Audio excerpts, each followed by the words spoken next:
ছাত্র আবরার হত্যা মামলায় বিচারিক আদালতের আদেশ হাইকোর্টে বহাল। রাষ্ট্রপক্ষের সন্তোষ, দ্রুত রায় কার্যকর চায় পরিবার। বাংলাদেশে আন্তর্জাতিক মানের নির্বাচন দেখতে চায় ইউরোপীয় ইউনিয়ন। অতীতের অসঙ্গতিপূর্ণ ভোট পুনরাবৃত্তির সুযোগ নেই বললেন সিইসি। চলতি অর্থবছর শেষে লাখ কোটি টাকা রাজস্ব ঘাটতির আশঙ্কা সিপিডির। বাজেটের আগে রাজস্ব বোর্ড সংস্কারের তাগিদ।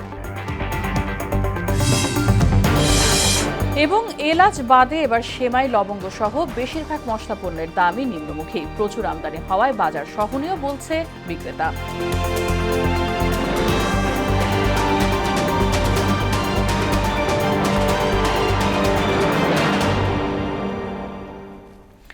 আসসালামু আলাইকুম, সবাইকে স্বাগত। মোহনা সংবাদে শুনছিলেন শিরোনাম, পুরো সংবাদের সঙ্গে আছে রাশিদা সুলতানা রিঙ্কু।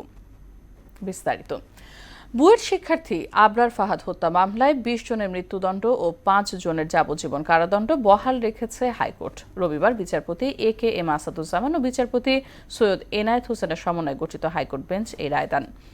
রায়ের মাধ্যমে সামাজিক ন্যায় বিচার প্রতিষ্ঠার পথ আরও প্রশস্ত হলো বলে মন্তব্য করেছেন অ্যাটর্নি জেনারেল। আর আদালতের সিদ্ধান্তে সন্তুষ্ট জানিয়ে দ্রুত রায় কার্যকরের দাবি জানিয়েছেন আবরারের বাবা। কাজী পাপ্পুর রিপোর্ট।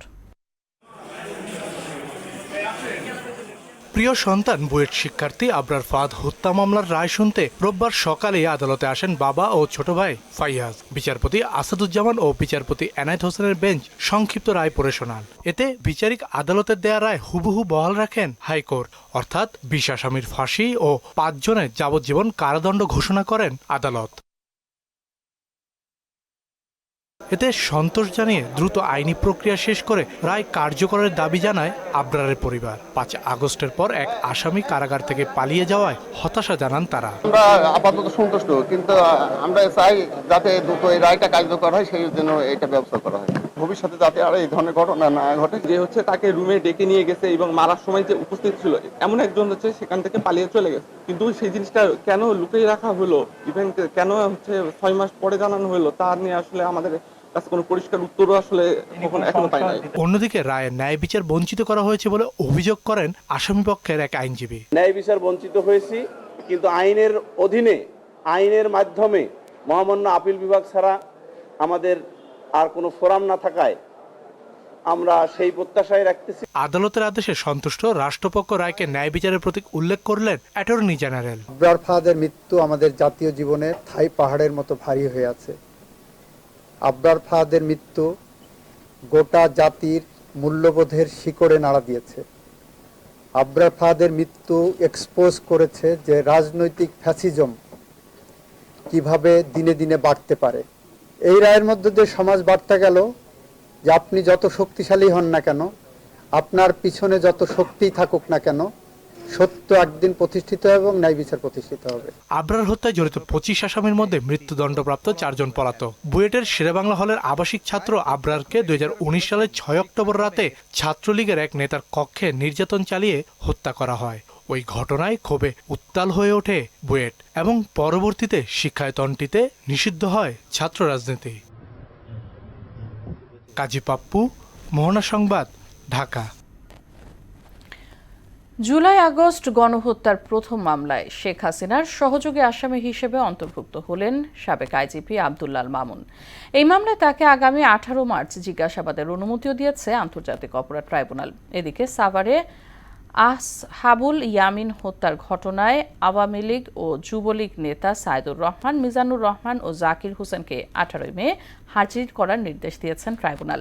শুনানিতে চিফ প্রসিকিউটর বলেন, জুলাই আন্দোলনে শেখ হাসিনার নির্দেশ বাস্তবায়নে তৎপর থাকায় সাবেক আইজিপিকে সহযোগী আসামি করা হয়েছে। আমরা দেখেছি যে শেখ হাসিনার যে কমান্ড রেসপন্সিবিলিটি, তার সবকিছু বাস্তবায়নের ডান হাত ছিলেন আইজিপি সাহেব। সে কারণে আমরা কৌশলগত কারণে তাকে এই মামলাতে অন্তর্ভুক্ত করেছি এবং তার সম্পৃক্ততা আছে, যেভাবে শেখ হাসিনার অপরাধ প্রমাণের ক্ষেত্রে তার সম্পৃক্ততাটা দরকার ছিল, যে কারণে আমরা এটা করেছি। এটা আমাদের কৌশলগত সিদ্ধান্তের। বাংলাদেশে একটি আন্তর্জাতিক মানের নির্বাচন আয়োজনে প্রয়োজনীয় আর্থিক ও কারিগরি সহায়তা দিতে চায় ইউরোপীয় ইউনিয়ন। কমিশনের সঙ্গে বৈঠক শেষে এই কথা জানিয়েছেন ইইউ রাষ্ট্রদূত মাইকেল মিলার। আর সিইসি নাসির উদ্দিন বলেছেন, অতীতের অসঙ্গতিপূর্ণ নির্বাচন পুনরাবৃত্তির কোনো সুযোগ নেই। অবাধ ও গ্রহণযোগ্য নির্বাচনের জন্য একসঙ্গে কাজ করবে ইসি ও ইইউ। এমআর আসাদের প্রতিবেদন। ভোটার তালিকা, জনশক্তির প্রশিক্ষণ সহ নির্বাচন বিষয়ে 28 ও 30 জানুয়ারি ইউরোপীয় ইউনিয়নের সঙ্গে 2 ধাপে আলোচনা হয় নির্বাচন কমিশনের। এরই ধারাবাহিকতায় রোববার প্রধান নির্বাচন কমিশনার ও সিনিয়র সচিবের সঙ্গে সাক্ষাৎ করেন সংস্থার 5 প্রতিনিধি। প্রায় 1.5 ঘন্টার আলোচনা শেষে সাংবাদিকদের ব্রিফ করেন EU high commissioner Michael Miller. অন্তর্বর্তী সরকারকে সমর্থন জানিয়ে বলেন, আগামী জাতীয় সংসদ নির্বাচনে সহযোগিতা নিয়ে ইসির পাশে থাকবে ইউরোপীয় ইউনিয়ন।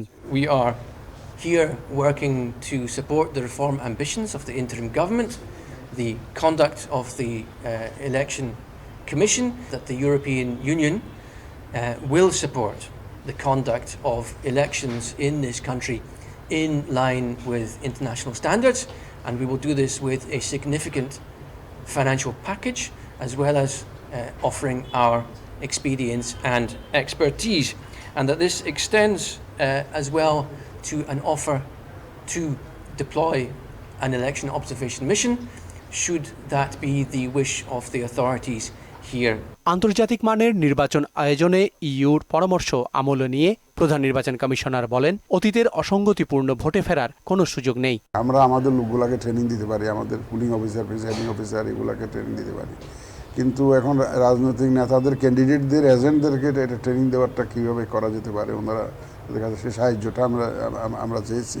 ভোট কেন্দ্রের জন্য রাজনৈতিক দলের এজেন্টদের প্রশিক্ষণের প্রয়োজনীয়তার কথাও তুলে ধরেন তিনি। অতীতেরটা বলে যান, আপনারা বর্তমান নিয়ে থাকেন, আমরা ইনশাল্লাহ সবাই যাতে সঠিক দায়িত্বটা সঠিকভাবে পালন করতে পারে সেই এনভায়রনমেন্টটা আমরা ইনশাল্লাহ ক্রিয়েট করে দেব। স্বচ্ছতার সঙ্গেই আগামী নির্বাচনের প্রস্তুতি চলছে বলেও উল্লেখ করেন নাসির উদ্দিন। সচিব মহোদয় আপনাদের সাথে প্রতিনিয়ত ইন্টারেক্ট করে যাচ্ছেন। হোয়াট ডাজ ইট মিন? আমরা তো কোনো কিছু লুকিয়ে ছাপিয়ে করতেছি না। এমআর আসাদ, মোহনা সংবাদ, ঢাকা। চলতি অর্থবছর শেষে লাখ কোটি টাকার রাজস্ব ঘাটতির আশঙ্কা করছে Centre for Policy Dialogue CPD. আগামী বাজেটের আগে রাজস্ব বোর্ড সংস্কার ও মূল্যস্ফীতি নিয়ন্ত্রণকে গুরুত্ব দেওয়ারও সুপারিশ করেছে সংস্থাটি।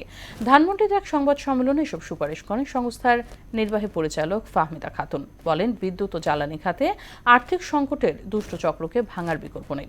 মনিরুল ইসলামের রিপোর্ট। কি অবস্থা এবং 2025-26 অর্থ বছরে বাজেটে দুর্বল ও সুবিধা বঞ্চিত জনগোষ্ঠীর সুরক্ষার পাশাপাশি অর্থনৈতিক পুনরুদ্ধারকে অগ্রাধিকার দেওয়া উচিত। নতুন বাজেটে সমস্যা মোকাবিলায় স্বল্পমেয়াদী সংস্কারই যথেষ্ট নয়, বরং অর্থনীতির স্থিতিশীলতা আনতে মধ্য ও দীর্ঘমেয়াদী সংস্কারের কিছু ভিত্তি স্থাপন জরুরি বলে মনে করছে গবেষণা সংস্থা সিপিডি। খাদ্যের যে ভিত্তি, প্রাপ্তি, স্থায়িত্ব, যেটা নাকি ফ্যামিলি কার্ডের মাধ্যমে আমরা করার চেষ্টা করছি, সেটা কিন্তু আমাদের সম্প্রসারণ করতে হবে। আগামী বাজেট প্রণয়নে খাতভিত্তিক সমস্যা, সীমাবদ্ধতা, চ্যালেঞ্জ আর সমাধান নিয়ে বেশ কিছু সুপারিশ করে সিপিডি। যেসব খাতে বাজেটের অ্যাকচুয়াল এক্সপেন্ডিচার ডেটা এর আগে আমরা পেতাম না, সেগুলো হয়তো এই বছর আমরা পাবো, এটা আমরা আশা করি। যদি সঠিকভাবে অ্যাডজাস্ট করা হতো তাহলে দামও কমতো এবং সেটার মুদ্রাস্ফীতির উপরে ইম্প্যাক্ট হতো না। তবে বিদ্যুৎ ও জ্বালানি খাতে বিদ্যমান আর্থিক সংকটের দুষ্টু চক্রকে ভাঙতে কার্যকরী ব্যবস্থা নেওয়ার আহ্বান জানায় সিপিডি। আর মূল্যস্ফীতি নিয়ন্ত্রণে ক্যাপাসিটি চার্জ কমিয়ে প্রয়োজনে ভোক্তা পর্যায়ে ভর্তুকি দেওয়ার সুপারিশও করে সংস্থাটি। ব্যক্তিগত আয়ের কর সীমা, এটা যে ট্যাক্স ফ্রি ইনকামের থ্রেশহোল্ডটা, সেটা 4 লাখ টাকা পর্যন্ত বৃদ্ধি করা উচিত, যেহেতু উচ্চ মূল্যস্ফীতি এবং মানুষের সঞ্চয় ভেঙে খাওয়ার প্রবণতাটা বাড়ছে।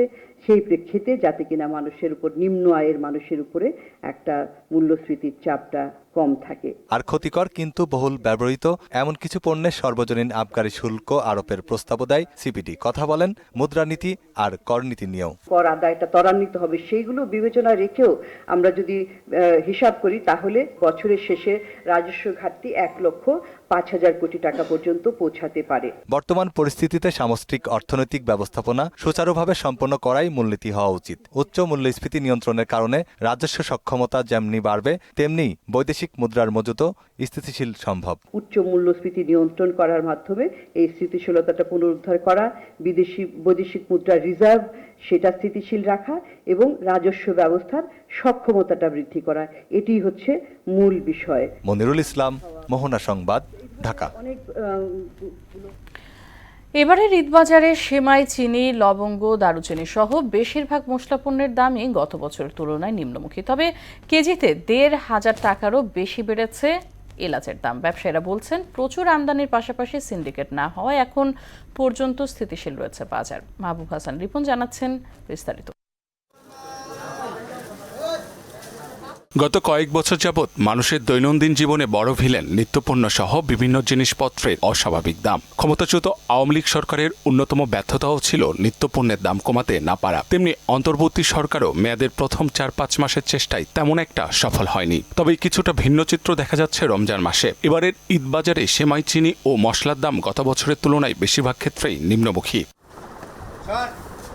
গত ঈদে ৭০০ টাকা কেজি জিরা এবার পাওয়া যাচ্ছে ৬৩০ টাকায়। তেমনি দারুচিনি, লবঙ্গের দামও নিম্নমুখী। তবে বেড়েছে এলাচের দাম। গত বছরের তুলনায় ১,৫০০-এরও বেশি বেড়ে এবার হয়েছে ৪,৭০০ থেকে ৫,৩০০ টাকা। বর্তমান বাজারে এলাচ, দারচিনি, লবঙ্গ, গোলমরিচ মোটামুটি সবকিছুর দামই ঠিক আছে, শুধু এলাচটার দাম বেশি। সুপার শপেও সেম আপনার দাম বাড়াই দিয়েছে, সবকিছুরই এমআরপি রাখতেছে। জানি না সরকারকে তারা ভ্যাট দিচ্ছে নাকি না, বাট তারা কিন্তু অনেক বেশি দাম রাখতেছে আমার কাছে যেটা মনে হচ্ছে। বাজার এখন তো খুব মন্দা বাজার, তার জন্য এখন বেশি একটা আপনার বারও নাই আর হয় নাই। গত বছরে জয়ত্রী কেজি ছিল ৩৬০০ টাকা, এবছর সেটি পাওয়া যাচ্ছে ৩,০০০-এ। আলু বোকরা, পোস্তা বাদামের দাম গত বছরের চেয়ে মিলছে কম দামেই। তবে ১৫০ টাকা বেড়ে জয়ফল বিক্রি হচ্ছে ১৪০০ টাকায়। ফুডের সরবরাহ খুবই ভালো, আলহামদুলিল্লাহ, কোনো ঝামেলা নেই। এবছর মোটামুটি সব মালের দামই কম, ১-২টা মালের দাম বেশি। মশলা জাতীয় মোটামুটি ওই আগের থেকে একটু তুলনায় বেশি। আসলে বেসিক্যালি আমরা ইতিপূর্বে যে সাধারণ কেনাকাটা করছি বাজারে এসে, মশলা বা আনুষঙ্গে যেগুলো খুবই হাই। ঈদে অতি প্রয়োজনীয় খাদ্যপণ্য সেমাইয়ের দাম এখন পর্যন্ত স্থিতিশীল। কমেছে চিনির দাম, তবে কিশমিশ ও কাজু বাদামের দাম ঊর্ধ্বমুখী।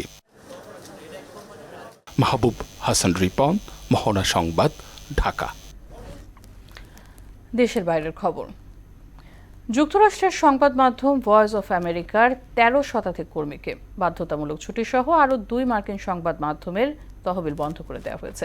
প্রেসিডেন্ট ডোনাল্ড ট্রাম্পের নির্বাহী আদেশে দেশটিতে সরকার অর্থায়িত মিডিয়া আউটলেটের মূল সংস্থার পাশাপাশি আরও ৬টি ফেডারেল সংস্থা বন্ধ করার সিদ্ধান্ত নেওয়া হয় বলে রোববার এক প্রতিবেদনে জানায় রয়টার্স।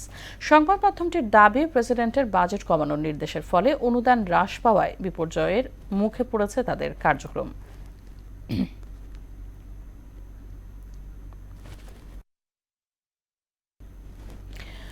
দক্ষিণ পূর্ব ইউরোপের দেশ নর্থ ম্যাসেডোনিয়ার একটি নাইট ক্লাবে ভয়াবহ অগ্নিকাণ্ডের ঘটনা ঘটেছে। এতে নিহত হয়েছে ১০০ শতাধিক মানুষ, আহত হয়েছে আরও প্রায় ১০০ জন। দেশটির স্বরাষ্ট্রমন্ত্রী পাঞ্চে তোস্কোভস্কি জানান, রোববার ভোররাতে একটি কনসার্ট চলাকালে আগুনের সূত্রপাত হয়। তিনি আরও জানান, নাইট ক্লাবে যাওয়া তরুণরা আতশবাজি ব্যবহার করায় ছাদে আগুন ধরে যায়। এরপরই সেই আগুন ছড়িয়ে পড়লে হতাহতের এই ঘটনা ঘটে।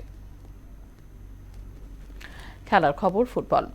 ভারতের বিপক্ষে ম্যাচের আগে নতুন জার্সি পাচ্ছে হামজা জামাল ভুঁইয়ারা। সামাজিক যোগাযোগ মাধ্যমে বাংলাদেশের অওয়ে জার্সি প্রকাশ করেছে বাফুফে। নতুন জার্সিতে ফুটিয়ে তোলা হয়েছে বাংলার ভূচিত্রাবলী। এএফসি এশিয়ান কাপ বাছাইয়ের ম্যাচে আগামী ২৫ মার্চ ভারতের মুখোমুখি হবে বাংলাদেশ। এই ম্যাচের আগে লাল সবুজ দলে যোগ দেবেন হামজা চৌধুরী। এই ম্যাচে জামাল হামজা চৌধুরীর নতুন অওয়ে জার্সি পরে খেলতে দেখা যাবে। শেষ করব সংবাদ, তবে যাবার আগে শিরোনামগুলো আরেকবার।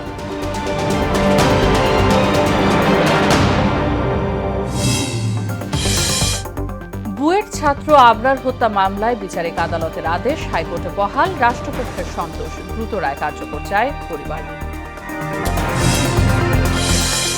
বাংলাদেশে আন্তর্জাতিক মানের নির্বাচন দেখতে চায় ইউরোপীয় ইউনিয়ন। অতীতের অসঙ্গতিপূর্ণ ভোট পুনরাবৃত্তির সুযোগ নেই বললেন সিইসি। চলতি অর্থবছর শেষে লাখ কোটি টাকার রাজস্ব ঘাটতির আশঙ্কা সিপিডির। বাজেটের আগে রাজস্ব বোর্ড সংস্কারের তাগিদ। এবং এলাচ বাদে এবার সেমাই, লবঙ্গ সহ বেশিরভাগ মশলা পণ্যের দামই নিম্নমুখী। প্রচুর আমদানি হওয়ায় বাজার সহনীয় বলছে বিক্রেতা। এই ছিল মোহনা সংবাদে। পরবর্তী সংবাদ রাত ৯টায়। এর আগে সংবাদ এক নজরে দেখবেন সন্ধ্যা ৭টায়। মোহনার সবশেষ খবর জানতে ভিজিট করুন www.mohana.tv। সংবাদ দেখতে পারেন ফেসবুক ও ইউটিউবেও। সঙ্গে থাকার জন্য ধন্যবাদ সবাইকে।